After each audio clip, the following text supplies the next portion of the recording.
இப்போ நான் சொல்ல போகிற அந்த 5 விஷயத்தை கற்றுக்காம தப்பி தவிர கூட எந்த பிஸ்னஸ் ஸ்டார்ட் பண்ணாதீங்க. முடியாதுன்ற பட்சத்தில் கம்பெனியை ஊற்றி மூடிட்டு போக வேண்டியதான். முதல் விஷயம் ROI, ரிட்டர்ன் ஆன் இன்வெஸ்ட்மெண்ட். நீங்கள் ஒரு 1000 ரூபாய் போடுறீங்க அப்படின்னா உங்களுக்கு திரும்ப ரிட்டர்ன் வரும்போது எவ்வளோ வருது? இதுக்கு உங்களுக்கு கிளியரான ஒரு பதில் தெரியல அப்படின்னா நீங்கள் உங்கள் பிஸ்னஸ் மேலே இன்வெஸ்ட் பண்ணல, காசை ஃபுல்லாக வேஸ்ட் பண்ணிட்டு இருக்கீங்க. ரெண்டாவது கேஷ் ஃப்ளோ.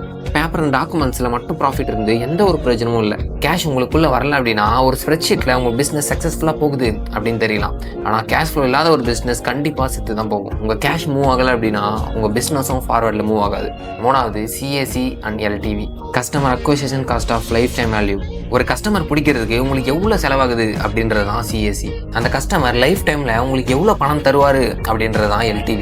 CAC விட உங்கள் LTV அதிகமாக இருந்தது அப்படின்னா உங்களோட ஒவ்வொரு செல்லையும் கிளைண்ட்டுக்கிட்ட உங்கள் பணத்தை தொலைச்சிட்டு இருக்கீங்கன்னு அர்த்தம். இதே LTV அதிகமாக இருந்தது அப்படின்னா நீங்கள் ஒரு நல்ல பிஸ்னஸை பில்ட் பண்ணிட்டு இருக்கீங்க அப்படின்னு அர்த்தம். நாலாவது பிரேக் ஈவன் பாயிண்ட். உங்களோட பிரேக் ஈவன் பாயிண்ட்டை கரெக்டாக புரிஞ்சுக்கோங்க. உங்கள் ரெண்ட், டூல்ஸ், சாஃப்ட்வேர்ஸ், மார்க்கெட்டிங், உங்களோட ஸ்டாஃப்ஸோட சேலரி, உங்களோட சொந்த நேரம், இந்த எல்லா செலவையும் கவர் பண்ணுறதுக்கு உங்களுக்கு எவ்வளோ சேல்ஸ் பண்ணணும். இந்த நம்பர் உங்களுக்கு தெரியல அப்படின்னா இப்போ நீங்கள் சேஃபாக இருக்கீங்களா இல்லை நீங்கள் எப்போ சேஃபாக இருப்பீங்க அப்படின்னு உங்களுக்கே தெரியாது. உங்கள் பிஸ்னஸ் எப்போ க்ரோ ஆகுது அப்படின்றதும் உங்களுக்கு புரியாது. அஞ்சாவது cost of your own time. உங்கள் சொந்த நேரத்துக்கான காஸ்ட். ஒரு 2000 ரூபாய் சம்பாதிக்கிறதுக்காக நீங்கள் ஒரு 40 மணி நேரம் உழைக்கிறீங்க அப்படின்னா அது பிஸ்னஸ் இல்லை, உங்களுக்கு நீங்களே கட்டிட்டு இருக்க ஒரு ஜெயில். ஒரு உண்மையான பிஸ்னஸ் உங்களோட பணத்தை ஸ்கேல் பண்ணும், உங்களோட எஃபர்ட்ஸ் இல்லை. பேஷன் இல்லாதனால ஒரு பிஸ்னஸ் தோக்குறது இல்லை, நம்பர் புரியாதனால தான் தோக்குறாங்க. இதை யார் தெரிஞ்சுக்கணும்னு நினைக்கிறீங்களோ அவங்களுக்கு இதை ஷேர் பண்ணுங்க. அப்படி இது போல பவர்ஃபுல்லான சீக்ரெட்ஸ் தெரிஞ்சுக்க இப்போவே கண்ட்ரோல் +U ஃபாலோ பண்ணிக்கோங்க.